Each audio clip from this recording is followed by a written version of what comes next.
ذکر کی محفل ہے، پورا سال ہی حضور کا ذکر ہوتا رہتا ہے، لیکن جو ہی ربیع الاول شریف کا چاند طلوع ہوتا ہے تو ایک بہار آ جاتی ہے۔ سبحان اللہ۔ بعض لوگ پوچھتے ہیں تم یہ محفل میلاد کرتے ہو، یہ وہاں لکھا ہوا ہے، ایک طرف دلائل کی دنیا ہے، لیکن میرے شیخ طریقت قبلہ استادی مکرم پیر زادہ محمد رضا ثاقب مصطفی صاحب، آپ کا انداز تو بالکل دھیما ہے لیکن روحوں میں اترنے والا ہے۔ آپ بڑے میٹھے لہجے میں کہتے ہیں کہ بھلا ہو سکتا ہے بات پھول کی چل رہی ہو اور بلبل کو ناگوار گزرے؟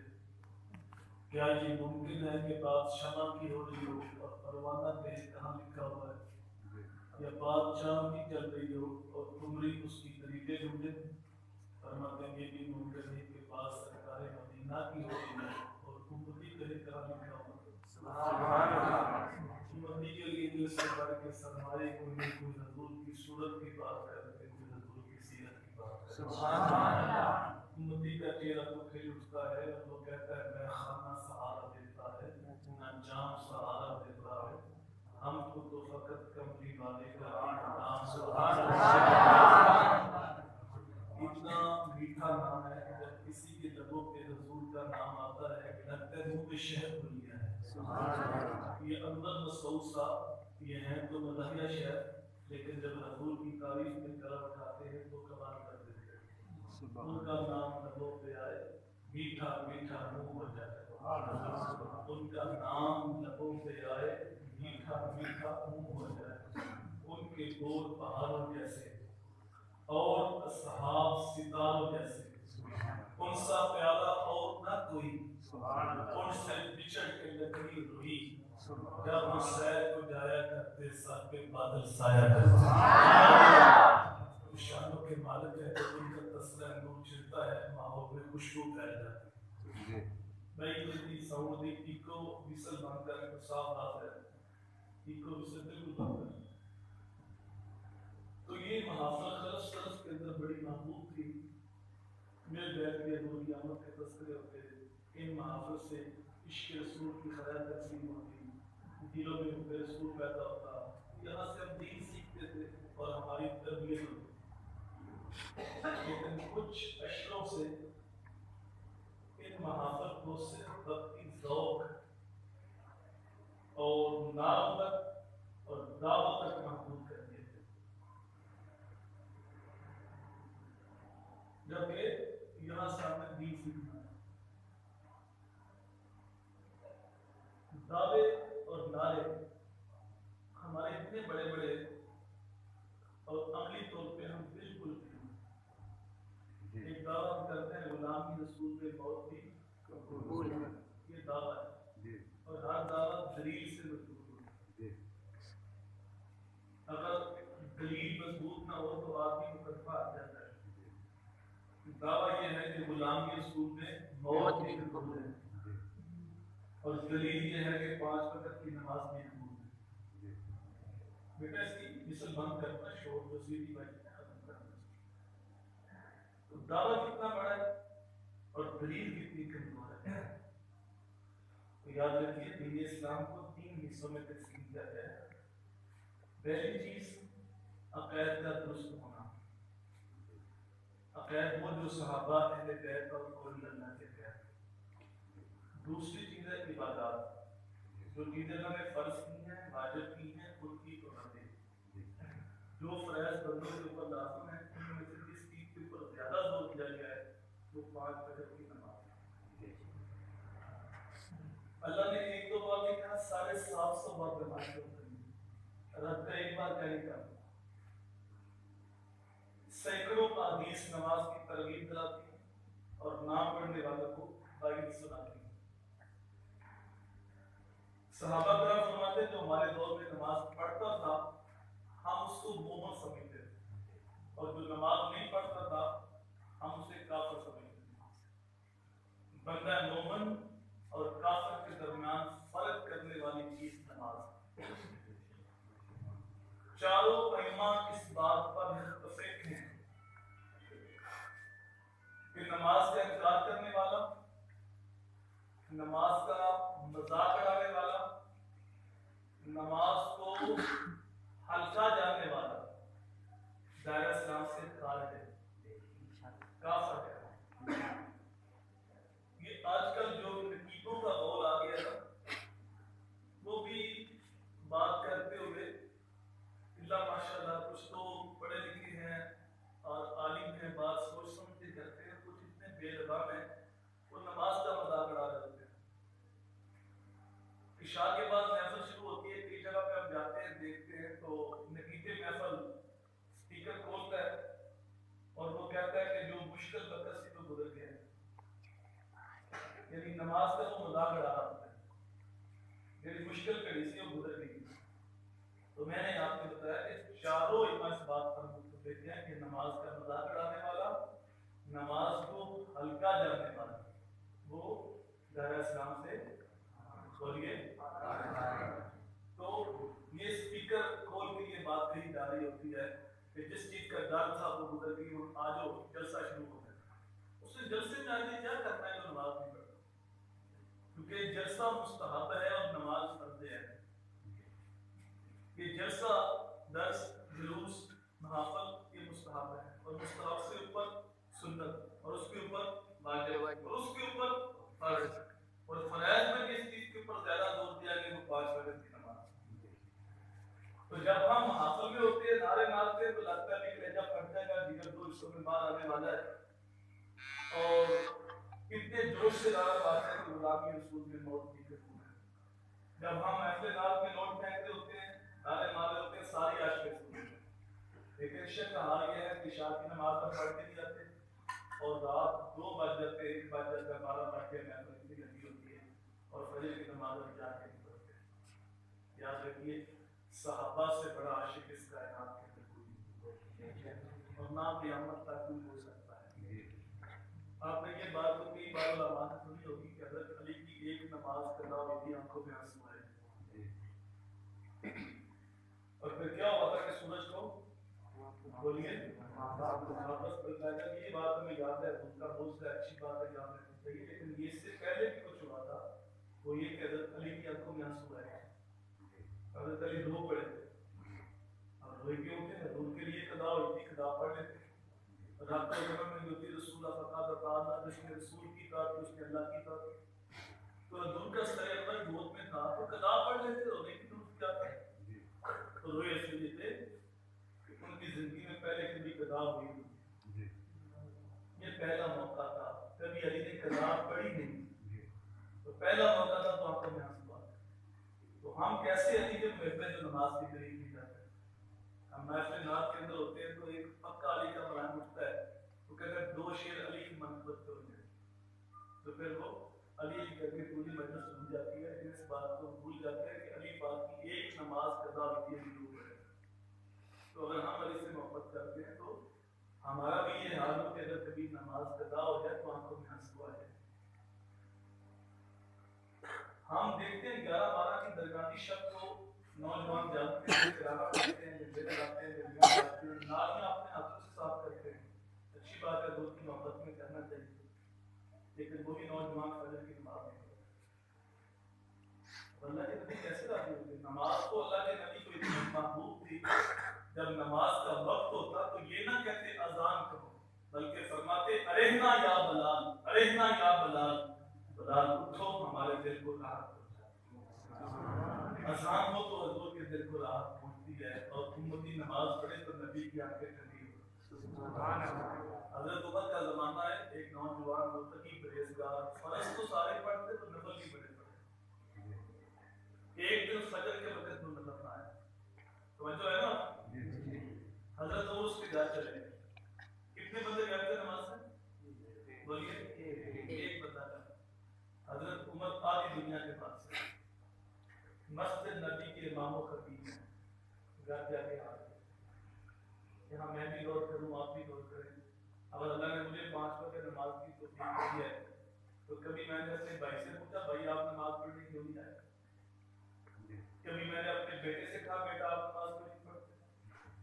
اگر میں بیٹا ہوں اور میں 5 وقت پڑھتا ہوں تو کبھی ابو کے آگے ہاتھ جوڑے ابو جی آپ نماز کیوں نہیں پڑھتے؟ تو ایک بندہ غائب تھا، اب اس کے گھر چلے گئے،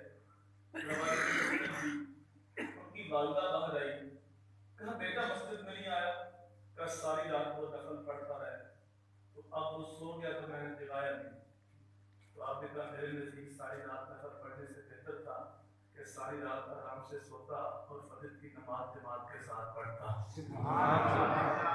میرے حضور نے فرمایا جس نے عشاء کی نماز جماعت کے ساتھ پڑھی اس نے آدھی رات قیام کیا، اور جس نے ساتھ فجر کی جماعت کے ساتھ پڑھی اس نے پوری رات قیام کیا۔ 2 نمازیں جماعت کے ساتھ پڑھ لو، ساری رات آرام سے سوئے رہو، پوری رات عبادت کا ثواب ہوتا ہے۔ لیکن میں بیدار ہوں ایسے عاشق دیکھ جو 12 ربیع الاول کو بھی نا جلوس لے کے مسجد کے پاس سے گزر گیا اور نعرہ لگا رہا تھا غلامی رسول میں موت بھی قبول ہے، اندر زور کی جماعت ہو رہی تھی، اسے موت قبول ہے لیکن نماز قبول ہے۔ اگر واقعی موت قبول ہوتی تو اپنے اندر اترتا، اپنے آپ سے سوال کرتا، وہ کہا تھا نا اقبال نے اپنے من میں ڈوب کر پاجا سنا دے دیتی، میرا نہیں بنتا کہاں پر اپنا تو تو پھر اپنے آپ سے پوچھتا جب نماز کے لیے کعبۃ اللہ کا طواف روک سکتا ہے تو میرا جلوس نہیں روک سکتا؟ نماز اتنی اہم ہے کہ 24 گھنٹوں میں کعبے کا طواف ایک منٹ بھی نہیں ہوتا، لیکن جب نماز کا وقت ہوتا ہے کعبے کا طواف بھی رک جاتا ہے، تو جب کعبے کا طواف رک سکتا ہے تو پھر میرا کاروبار بھی رک سکتا ہے، پھر میرا جلوس نہیں رک سکتا، پھر باقی کام بعد میں مجھے خاص کریں گے۔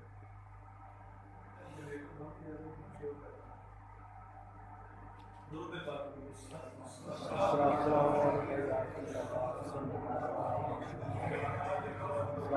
پہلی چیز ہے غیر کا دوست ہونا، اور دوسری چیز ہے عبادات، جو چیزیں اللہ نے فرض کی ہیں واجب کی، اور تیسری چیز ہے معاملات، حقوق العباد۔ اگر کوئی شخص عقائد بھی درست رکھتا ہے، عبادات بھی ہو جاتا ہے، لیکن وہ معاملات میں صحیح نہیں، حقوق العباد کا خیال نہیں کرتا، تو حدیث کی روح سے ایسا شخص جنت کے اندر نہیں جائے گا۔ شرک سب سے بڑا گناہ، سب سے بڑا گناہ کیا ہے؟ شرک۔ لیکن شرک توبہ سے معاف ہو جاتا ہے۔ ایک مشرک جب سچی توبہ کرتا ہے تو اس کی نئی زندگی شروع ہوتی ہے۔ تو شرک سب سے بڑا گناہ ہونے کے باوجود وہ توبہ سے معاف ہو جاتا ہے، لیکن کسی بندے کا مارا ہوا حق یہ توبہ سے بھی معاف نہیں ہوتا جب تک اس بندے سے معافی نہ مانگے۔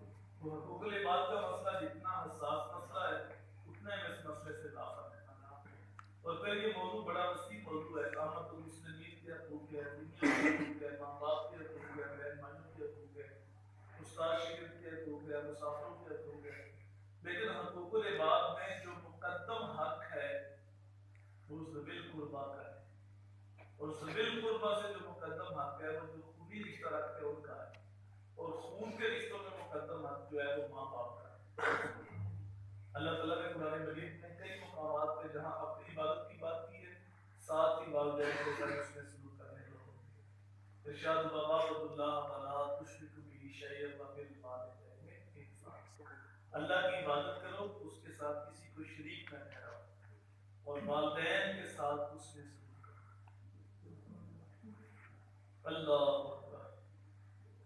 میں نے پہلے آپ کو بتایا کہ دیکھو ہم مستحب کو ترجیح دیتے ہیں لیکن فرض کو ترجیح بولیے یہ محافظ مستحب ہے، فرض کو ہم ترجیح دیں۔ گھر کے جو پیار بھی نہیں پتی تو گھر کے جو بوڑھے کو ہم یاد رکھتے ہیں، اور اس گھر میں نماز ایک بھی نہیں پڑھتا تو نہ بیٹے پوچھے گی نہ بابا پوچھے گی. اب 11ویں مستحب ہے، نماز فرض ہے. 11ویں والے پیر کی تعلیمات یہ ہے کہ بے نمازی مر جائے اس کی نماز نہ پڑھو، اسے مسلمانوں قبرستان میں دفن نہ کرو، کیونکہ وہ اتنا نکما ہے کہ اس کی باقی مرنے والوں کے نہ. تو چاروں ائمہ اس بات پر متفق ہے کہ نماز کو ہلکا جانے والا، مذاق اڑانے والا دار اسلام سے خارج ہے. آگے فرض جانے کے باوجود جو نہیں پڑھتا یا وہ کافر ہے کہ نہیں، اس کے بارے علماء کے خلاف. امام احمد بن حنبل کہتے ہیں کافر، امام شافعی امام مالک کہتے ہیں کہ بے نمازی جو نماز کا فرض جانے کے باوجود بھی پڑھتا واجب القتل ہے. اور امام اعظم امام ابو حنیفہ فرماتے ہیں کہ ہاتھ میں لگت کی ذمہ داری ہے تو اس کو قید میں ڈالو جب تک وہ سچی توبہ نہ کرے، اس کو آزاد نہ کرے. تو یہ صاف فتویٰ دیا امام اعظم اور حضرت غوث پر کا فتویٰ یہ ہے کہ اس کی نماز ادا. تو ہم 11ویں کلاتے ہیں ان کی بات نہیں، ہم 10 محرم کو گاڑیاں بھر بھر کے بہت بار کو سلام کرنے کے لیے جاتے ہیں اور ان کے اندر 10% مرد ہوتے ہیں، 90% عورتیں ہوتی ہیں. اور ہم کہتے ہیں کہ میں نے اپنی شیعہ کو بھیجا، تم تک اپنی امی کو بھیجا، تم تک اپنی بہن کو بھیجا. تو خدا کی بتو جو عورت اکیلی حج پہ نہیں جا سکتی، جو محرم کے بغیر عمرے بھی نہیں جا سکتی، وہ بہو باپ کو سلام کرنے جا سکتی اور نماز وہاں جا کے نہیں پڑھتی. اور ان کا فتویٰ یہ ہے کہ بے نمازی اتنا نکما ہے کہ اس سے خنزیر بھی بنا ہوا یہ بہت کام ہے. ہم کہتے ہیں کہ ہم کہاں کریں، تو ہمارا شعور دین ناقص ہے. ہم فرض کو ترجیح نہیں دیتے، مستحب کو ترجیح دیتے ہیں. اسی طرح والدین کے ساتھ حسن سلوک کرنے کا حکم دیا گیا. تو ہم دیکھیں 30 کے تو ہاتھ بھی چومتے ہیں، پاؤں بھی چومتے ہیں، لیکن ماں باپ کی نافرمانی کرتے. 20 کے سامنے کیوں ہاتھ باندھے کھڑے؟ اچھی بات ہے، بزرگاں دین کا ادب ہونا چاہیے، لیکن ماں باپ کی نافرمانی. شرک کے بعد سب سے بڑا گناہ ماں باپ کی نافرمانی. ماں باپ کے سامنے انسان کو اونچا بولنے کا حکم ہے. ان کے سامنے تو اف نہیں کہہ سکتے، اونچی سانس نہیں کہہ سکتے. 70% ماں باپ بولتے نظر آتے ہیں کہ اولاد ہماری بات نہیں، اولاد کا فرمان کرے، اولاد ہمارے حقوق کا خیال نہیں کرے. میرے بھائی یاد رکھنا، تمہارا سب سے بڑا پیر تمہارا باپ ہے، سب سے بڑی پیر بھی تمہاری ماں ہے. اگر ماں باپ کا دل دکھا ہے، ماں باپ کی نافرمانی کی ہے، تو یہ 2-4 نمبر پیر تو شاہی کو بھی وقت کے ولی بھی تمہارے حق میں دعا کرے تو ان کی دعا بھی تمہارے حق میں قبول ہے. میں نے کسی حدیث میں نہیں پڑھا کہ اللہ کے ولی کے چہرے کی زیارت کرنے سے حج کا ثواب ہوتا ہے، حضرت کے ثواب ہوتا ہے.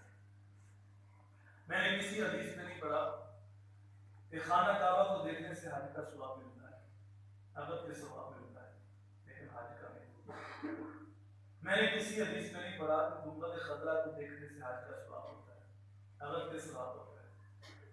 میں نے کسی حدیث میں نہیں پڑھا کہ قرآن مجید کو دیکھنے سے حج کا ثواب ہوتا ہے، حضرت کے ثواب ہوتا ہے. لیکن میرے بھائی زندگی بھر یاد رکھنا، یہ سونے کا ہم میلاد منا رہے، اس نبی کا فرمان ہے ماں باپ وہ عظیم ہستیاں ہیں جس نے محبت کے ساتھ ماں کے چہرے کو دیکھا یا باپ کے چہرے کو دیکھا، اللہ اس کو مقبول حج کا ثواب عطا فرمائے. صحابی پوچھتا بندہ نماز کو دن میں 100 بار دیکھے تو اس میں لکھتے ہیں روح البیان کے اندر میرے حضور نے فرمایا 100 کا تو 1000 بار بھی دیکھو اللہ 1000 حج کا ثواب عطا فرمائے. تم دیکھ دیکھ کے تھک جاؤ گے کا ثواب دیتا ہوں. یہ ماں باپ کا مقام ہے، یہ ماں باپ کا مقام ہے. آگے فرمایا رب ذی القربیٰ، جو تمہارے قرابت دار ہیں ان کے ساتھ اس میں سلوک کرو. یہ پتہ نہیں ہم نے کہاں سے سیکھا ہے کہ ہم ایک کا جواب پتھر سے دے. ہم سے جو ایک کے اندر پیچھے رہے گا 10 قدم پیچھے رہے گا. یہ کس کے بارے کہہ رہے ہیں؟ سکی بہن کے بارے کہہ رہے ہیں، سکے بھائی کے بارے کہہ رہے ہیں، ماموں کے بارے، چاچوں کے بارے، خالہ کے بارے، پھوپھو کے بارے. یہ جو خونی رشتے تھے نا ان کے بارے کہہ رہے ہیں. چھوٹی چھوٹی باتیں ہوتی ہیں، پھر نفرت کی دیواریں ایسی کھڑی ہوتی ہیں، پھر سارے دن کی ہم کلام ہی نہیں. میرا معاشرہ نفرت کی آگ میں جل رہا ہے، مقدس رشتے چھوٹ گئے، خون سفید ہو گیا، بھائی بھائی کا دشمن ہو گیا.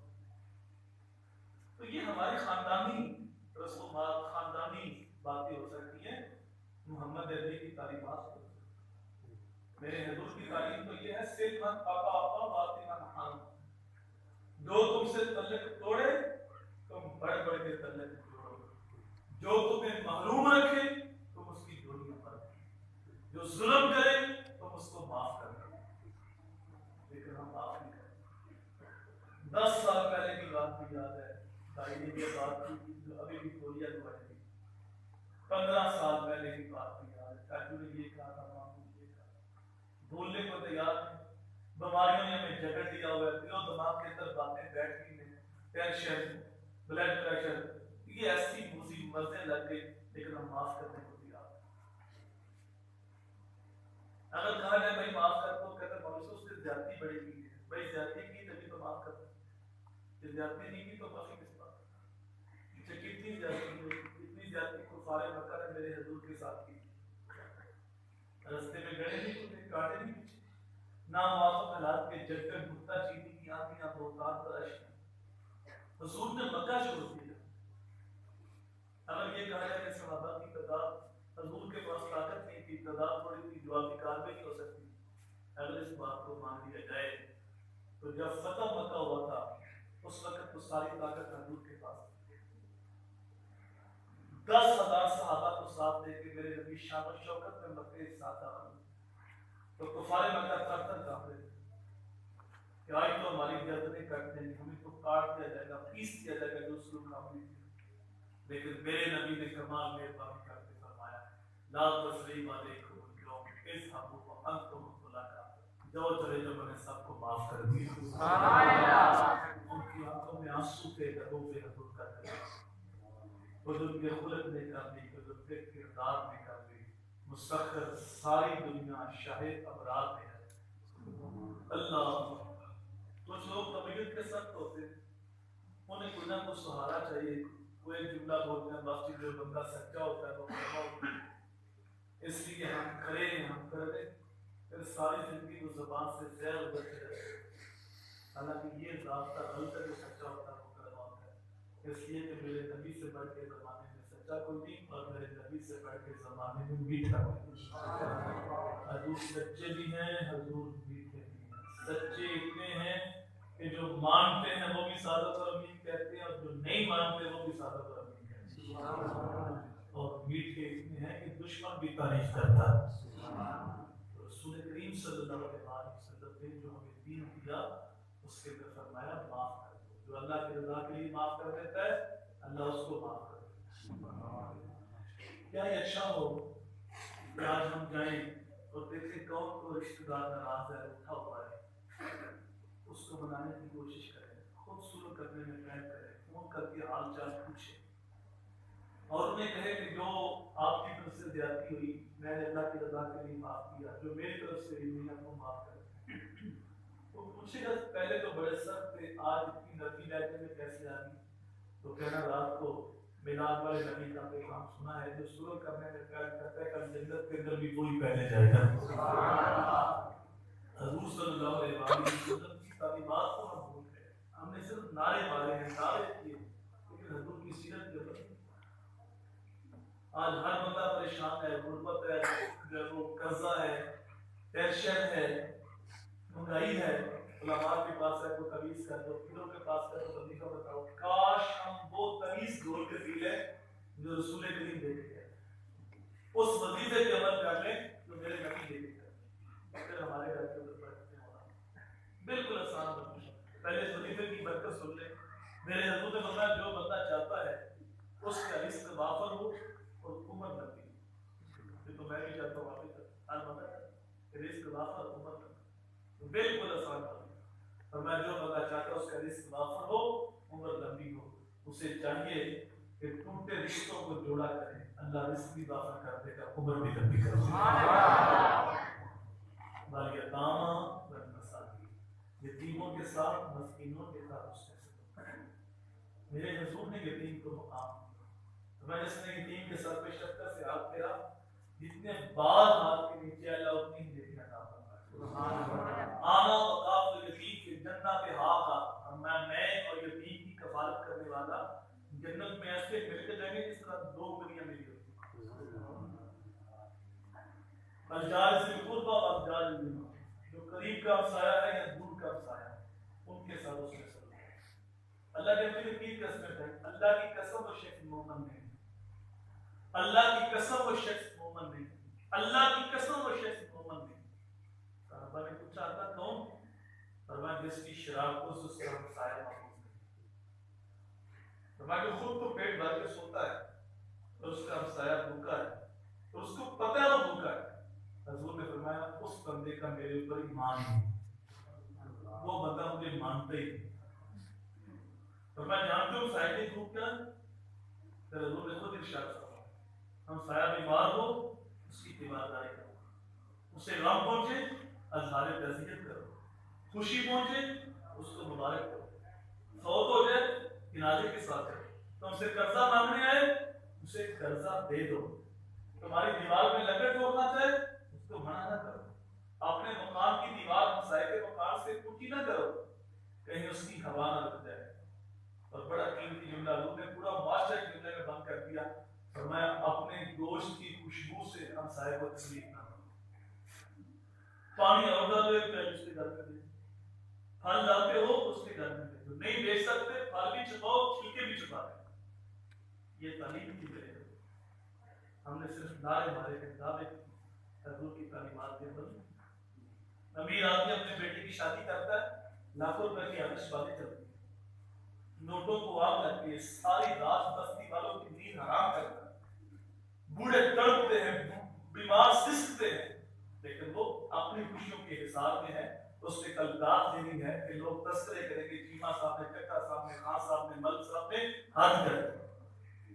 لیکن اس بات کو بھول گیا میری گلی کے اندر وہ غریب ہمسایہ بھی بستا ہے جس کی جوان بچیاں اپنے باپ کی دہلیز پہ بیٹھی بوڑھی ہو رہی ہیں، بچیاں پڑھی لکھی ہیں، سلیقہ شعار ہیں، خوبصورت ہے، لیکن وہ رشتہ قبول نہیں کرتا کہ جہیز کے لیے پیسے نہیں ہیں۔ کتاب عزیز کا ایک اور باپ بیت گیا، جہیز بن نہ سکا شفاف بیت گیا، تارا ٹوٹا سب نے دیکھا یہ نہ دیکھا ایک نے بھی، کس کی آنکھ سے آنسو ٹپکا کس کا سہارا چھوٹ گیا۔ کیا یہ اچھا ہوتا جن نوٹوں کو آگ لگانی تھی، یہ رات کی تاریکی اس غریب ہمسائے کو دے آتا اور اس سے کہتا تو میرا ہمسایہ ہے، میں فضول خرچی کر کے شیطان کا بھائی نہیں بن سکتا، تو میری طرف سے تحفہ رکھ کے اپنے بچوں کی شادی کر لے۔ وہ تو خوش ہوتا ہی، لیکن اللہ بھی خوش ہوتا، اللہ کا رسول بھی خوش ہوتا، اس کے دل کے اندر بھی انوار کے قافلے اترتے۔ جو سکھ کسی کا دکھ دور کر کے ملتا ہے وہ بازار سے نہیں خریدا جا سکتا، جو کسی کی تکلیف پریشانی کو ختم کر کے کل کی راحت سکون ملتا ہے وہ زمانے کی کسی چیز کے اندر راحت رات نے رکھی ہی نہیں ہے۔ میرے بھائی قیامت کے دن میزان کے اوپر اعمال میں سب سے بھاری وزن جو ہوگا وہ اس نے اخلاق کا ہوگا، وہ تیرے میٹھے بول ہیں، تو کسی ٹوٹے ہوئے دل کو جوڑنا ہے، کسی دکھی کے کام آنا ہے، کسی کے دل کی داز بتانا ہے۔ تو آؤ حضور کی امت کے دکھ جو ہیں ان کو مل کے ختم کرنے کی کوشش کریں، اور زمانے کے اندر پریشانیاں جو ہیں ان کو کام کرنے کی جستجو پہ لگ جائیں، اور جو آپ کر سکتے ہیں آپ کریں، جو کسی کا سہارا بن سکتے ہیں آپ سہارا بنیں۔ دیکھیں آپ نے یہ روایت سنی ہوگی، جو کسی مرنے والے کو 40 قدم کندھا دے، میت کو قبرستان رکھنے سے پہلے پہلے اس کے سارے صغیرہ گناہ معاف کر دیے جاتے ہیں۔ تو جو کسی مرنے والے کا 40 قدم کندھا دیتا ہے، 40 قدم مرنے والے کا سہارا بنتا ہے، اس کے گناہ معاف ہوتے ہیں۔ تو جو کسی زندہ کا سہارا بن کے کھڑا ہوتا ہے، جو زندہ کا موت اٹھا لے، اس کے ساتھ شکر سے ہاتھ رکھے، مالک اس کے اوپر کتنا کرم فرمائے گا۔ تو میلاد کے پیغام کو سمجھو، میلاد مناؤ اور حضور کی سیرت کو اپناؤ۔ اللہ تعالیٰ کی بارگاہ میں دعا ہے حضور کے ساتھ وفا کرنے کی مالک توفیق دے۔ کی محمد سے وفا کو ہے تو ہم تیرے ہیں، یہ جہاں چیز ہے کیا، لوح قلم تیرے ہیں۔ اللہ تعالیٰ مجھے آپ کو دونوں جہاں کی بھلائی نصیب فرمائے۔ یہ آپ کے